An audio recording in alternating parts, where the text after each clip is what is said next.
Okay, this is everything we need for our portable ILS receiver. And I want to point out that we're utilizing the Thales Model 7010 PIR today. This here in the antenna kit is our monopole with the 1/4-inch camera mount that was threaded onto the base of the PIR so that we can carry it around when we're doing our ground checks. We've got our localizer antenna kit, and notice that it's got the longer dipoles. That's how you know that's for the localizer, and the short ones, of course, for the glide slope. That's all the function of the carrier frequency. We've also got our charger in here, a small little BNC jumper cable so that we can connect these antennas to the localizer or glide slope input port on the PIR.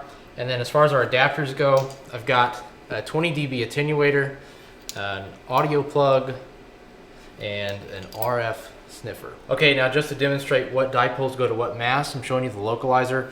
These are the localizer dipoles on the taller mast, and then the glide slope, which is the shorter mast, and also the shorter antennas connected to it. As an ILS technician, there are two important terms you should know. They are DDM, or difference in depth of modulation, and SDM, or sum of depth of modulation. They are measured on a portable ILS receiver and are the resulting sum and difference modulation levels between the 90 Hz and 150 Hz frequencies in the CSB signal. At the transmitter CSB through line, it's most commonly set for 0.000 DDM as read on a PIR. Through effects of the localizer and glide slope antenna arrays in the far field, the difference in depth of modulation will change as you diverge from the center line or glide path, just like the course deviation indicator deflected in the previous lesson. Let's begin by discussing how DDM is shown and read on a PIR. DDM is shown as a modulation index as opposed to a percentage. It generally is read to 3 number places past the decimal, so a typical transmitter CSB reading of 0% DDM, which is an even balance between 90 Hz and 150 Hz, would be read as 0.000 or just 0 DDM. The leading 0 is recorded but often omitted when read aloud. Also, an important note is that 90 Hz is always considered negative and 150 Hz is considered positive. Here is an example of a reading of 2 in the 150. Notice the PIR also shows 150 as the predominating frequency next to the DDM value.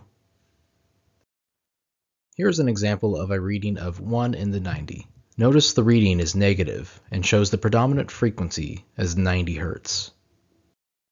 On some models of PIRs, the number of averages may be set too high, and a fourth number would appear as the least significant digit and should be omitted from being recorded or read aloud. Some technicians prefer this setting while others do not. Just keep this in mind as this reading would be read as 1 in the 150, not 13 in the 150. Let's now discuss SDM as shown and read on a PIR. SDM measurements are expressed as a percentage and typically made at the transmitter only. SDM is the combined total of both 90 Hz and 150 Hz modulations. At the localizer, this is 40%. If the DDM was 0 DDM, this would result in 20% modulation each. And it's important to note that as DDM changes, the SDM does not. At the glide slope, SDM is adjusted for 80%. If the DDM was set for 0 DDM, then this would result in 40% modulation each. Let's now go to the localizer far field to discuss DDM further.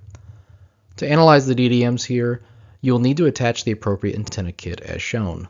Measurements are made at established ground check points, which are typically 2,000 feet from the array for a 14-element antenna system. In this example, we have 1 in the 150 on centerline. In this example, at the left of runway centerline, we read 154 in the 90, on the 90 side, course edge. In this example, at the right of runway centerline, we read 156 in the 150, on the 150 Hz side, course edge.